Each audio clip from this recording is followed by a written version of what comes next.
हेमंत सोरेन के नेतृत्व में सरकार बने 1 साल पूरे हो चुके हैं और अब सरकार के कामकाज की समीक्षा भी हो रही है। विभागीय मंत्री क्या कर रहे हैं इसकी भी समीक्षा हो रही है। यह पहली सरकार थी जब सत्ता में आई, लेकिन 3 महीने बाद ही कोरोना की एंट्री से सरकार डगमगा गई। यह चौंकाने वाला एक विषय था और सरकार उससे लड़ती रही। इसमें सबसे अहम भूमिका थी स्वास्थ्य मंत्रालय की। इस वक्त हमारे साथ झारखंड के स्वास्थ्य सह आपदा प्रबंधन विभाग के मंत्री बन्ना गुप्ता जी हैं। इनसे हम समझते हैं और कि ये पूरा साल इस सरकार के आपके विभाग के लिहाज से ये साल कैसा रहा? नहीं, निश्चित तौर पर ये वर्ष जो है, जैसे ही नई सरकार का उदय हुआ वैसे ही एक विश्वव्यापी कोविड-19 का संकट आ गया और ये काफ़ी चुनौतीपूर्ण रहा है और हमने इस चुनौतियों को सहर्ष स्वीकार किया है। और आप जानते हैं कि कोविड-19 आज भी जो है देश के विभिन्न राज्यों में बहुत सक्रिय है, लेकिन फिर भी हमारे झारखंड में अभी जो रिकवरी रेट है वो 98% के करीब है और मृत्यु दर भी देश की मृत्यु दर से आधी है। और आप जानते हैं कि गरीब आदिवासी पिछड़ा राज्य होने के बावजूद भी हमारी नव नियुक्त सरकार ने बहुत मुस्तैदी के साथ अपनी जनता के मानवीय हितों को रक्षा करने के लिए रात दिन एक किए हैं। और जो विपरीत परिस्थिति में हमको केंद्र की सहायता की आवश्यकता थी, उस समय में केंद्र ने हमको जो आवश्यकता के रूप में हम जो संसाधन उपलब्ध कराने थे वो संसाधन उपलब्ध नहीं कराए, बल्कि हमको जो है केवल जो है आश्वासन की घुट्टी पिलाने का काम किया है। इसके बावजूद भी आज हम लोगों ने मुस्तैदी के साथ अपने आत्मविश्वास और प्रोग्रेसिव और पॉजिटिव नेचर से हमने कोरोना पर करीब करीब फतह हासिल कर ली है। और मैं समझता हूँ कि 1 वर्ष का ये कार्यकाल हुआ है और ये काफ़ी चुनौतीपूर्ण कार्यकाल है और हम चुनौती को स्वीकार करने वाले लोग हैं।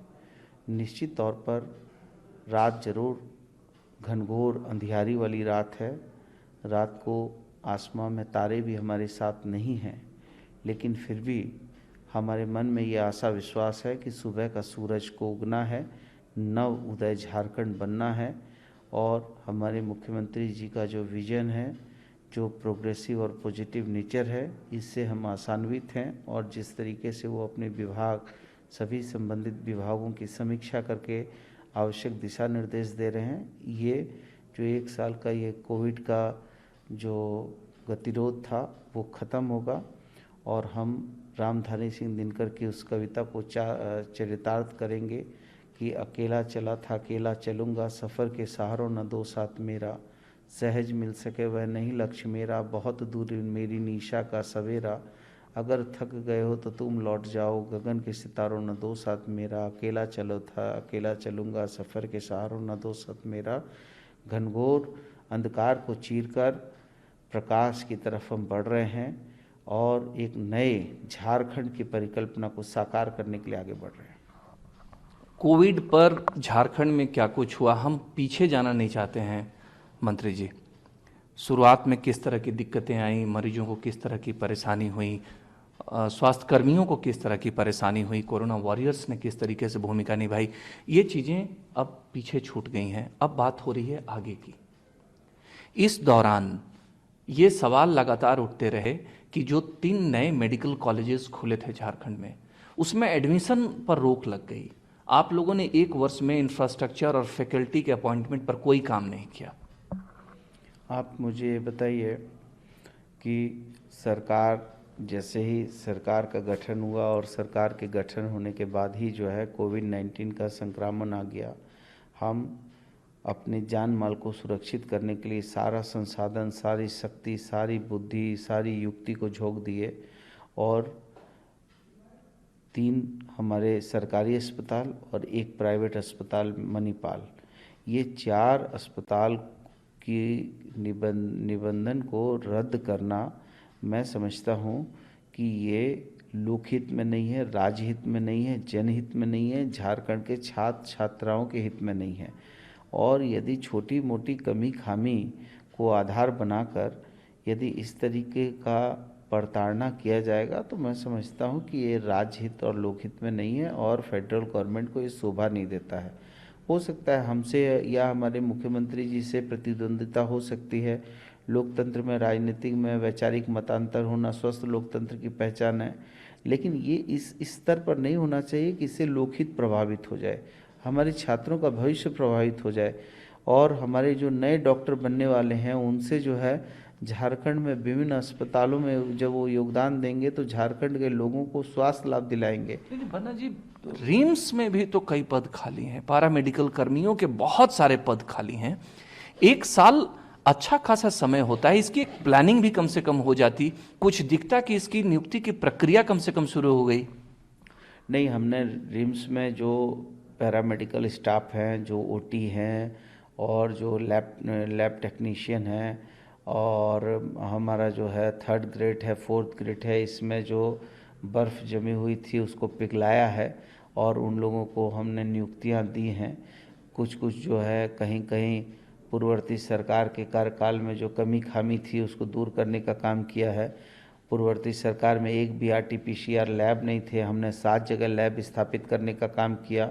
हर जगह TrueNet मशीन सैकड़ों की संख्या में देने का काम किया है। तो कहीं ना कहीं हम बहुत तेज़ गति में चल रहे हैं और ये आपको आने वाले वर्ष में आपको दिखने लगेगा धरातल में कि किस विजन पर काम हो रहा है, किस सोच पे काम हो रहा है, युवा जोश पे काम हो रहा है, रामेश्वर उरांव जी के होश पे काम हो रहा है और आदरणीय सोनिया गांधी जी के सानिध्य में काम हो रहा है। अच्छा बन्ना जी, अगर हम ये पूछें कि आपके 2 विभाग की कुछ ऐसी उपलब्धियां बताइए जो आपको लगे कि हाँ हमने राज्य के लिए किया है, आप मुझे उपलब्धियां बताइए।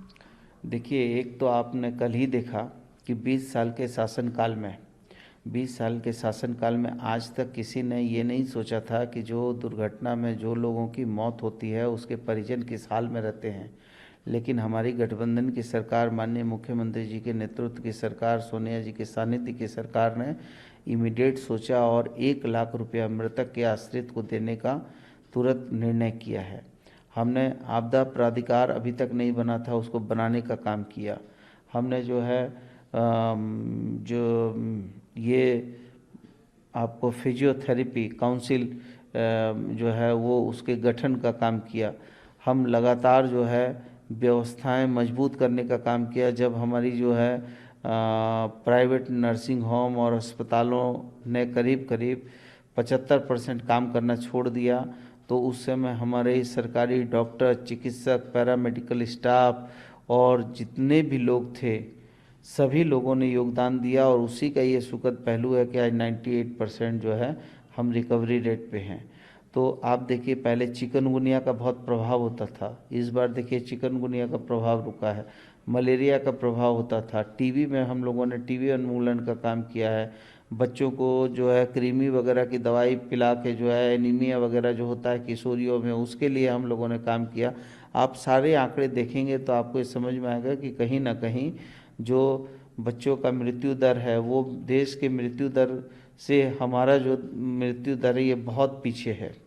तो हम लोगों ने सभी मोर्चों पर कहीं ना कहीं काम किया है और हम बहुत तेज़ गति में, हमारे ये उद्देश्य नहीं है हमारी सरकार का कि हम जंगलों में झूठा इंफ्रास्ट्रक्चर तैयार करके वाहवाही नहीं लूटना चाहते हैं। हम चाहते हैं कि जितनी व्यवस्थाएं बनी हुई हैं, राजस्व की क्षति करना हमारा उद्देश्य नहीं है। हमारा उद्देश्य झूठा हाथी उड़ाना नहीं है, पोस्टर बैनर में नाम देना नहीं है।